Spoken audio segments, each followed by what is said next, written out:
पिछले वीडियो में हमने प्रकाश और प्रकाश के गुण, प्रकाश का परावर्तन पढ़ा था। इस वीडियो में पढ़ने वाले प्रकाश के परावर्तन के नियम। प्रकाश के परावर्तन के आपको पता होना चाहिए कि प्रकाश के परावर्तन के दो नियम होते हैं। पहले को हम बोले प्रथम नियम, दूसरे को बोले द्वितीय नियम। प्रथम नियम क्या कहता है? प्रथम नियम कहता है कि आपतित किरण यानी जो किरण आ रही है, आपतित किरण और परावर्तित किरण तथा आपतन बिंदु पर डाला गया लंब, आपतित किरण, परावर्तित किरण और आपतन बिंदु पर डाला गया लंब तीनों एक ही तल पर होते।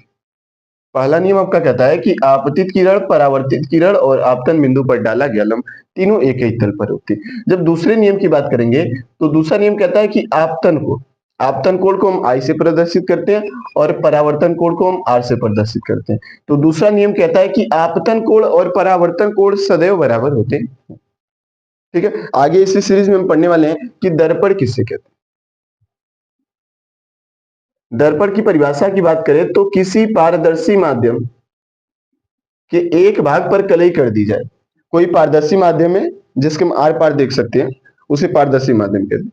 तो किसी पारदर्शी माध्यम के एक पृष्ठ पर कलई कर दी जाए तो दूसरा पृष्ठ परावर्तक बन जाता है। दूसरा पृष्ठ क्या बन जाता है? परावर्तक बन जाता है और इस निकाय को हम दर्पण कहते हैं, मिरर कहते हैं।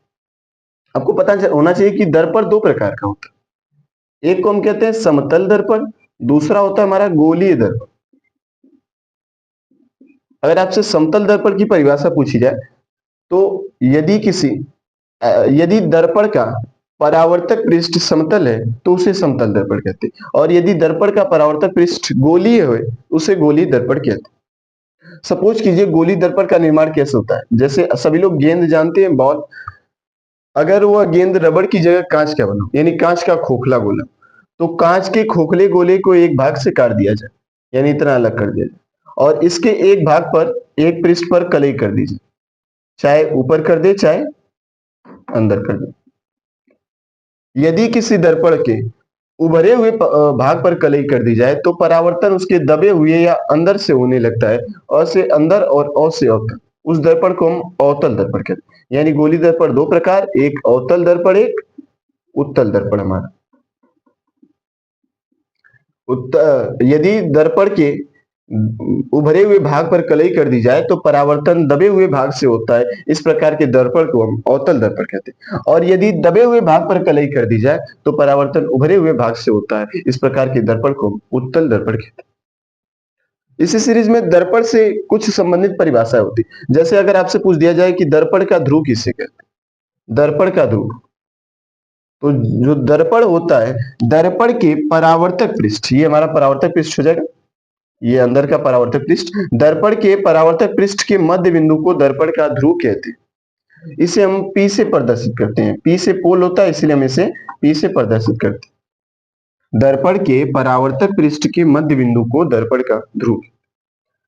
अगर हम बात करें वक्रता त्रिज्या की, तो दर्पण किसी खोखले गोले का भाग, जैसे हमने इसे यहां से काट के बनाया, तो दर्पण जिस खोखले गोले का भाग होता है उसकी त्रिज्या को वक्रता त्रिज्या कहते हैं। इसे R से प्रदर्शित। और दर्पण जिस खोखले गोले का भाग होता है उसके केंद्र को हम वक्रता केंद्र कहते हैं। इसे C से प्रदर्शित करते हैं। C for centre, centre of curvature यानी वक्रता केंद्र, तो इसलिए इसे C से प्रदर्शित करते हैं। और यदि कोई रेखा जो दर्पण के ध्रुव और वक्रता केंद्र से होकर जाती है, कोई सीधी रेखा दर्पण के ध्रुव और वक्रता केंद्र से होकर जाती है, तो उसे हम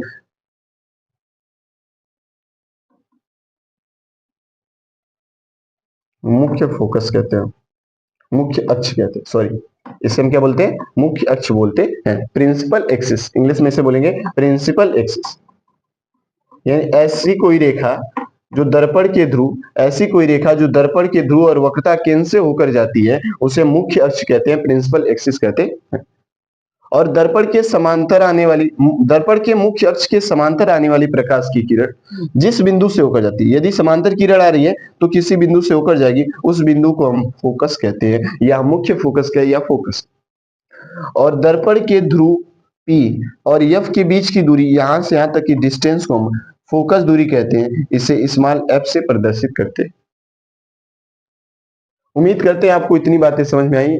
अगर आप इसी तरह आगे भी पढ़ना चाहते हैं तो हमारे चैनल को सब्सक्राइब करें, वीडियो को शेयर, लाइक, कमेंट करें, जिससे हमारा मनोबल बढ़े और हम आगे भी वीडियो बनाते हैं।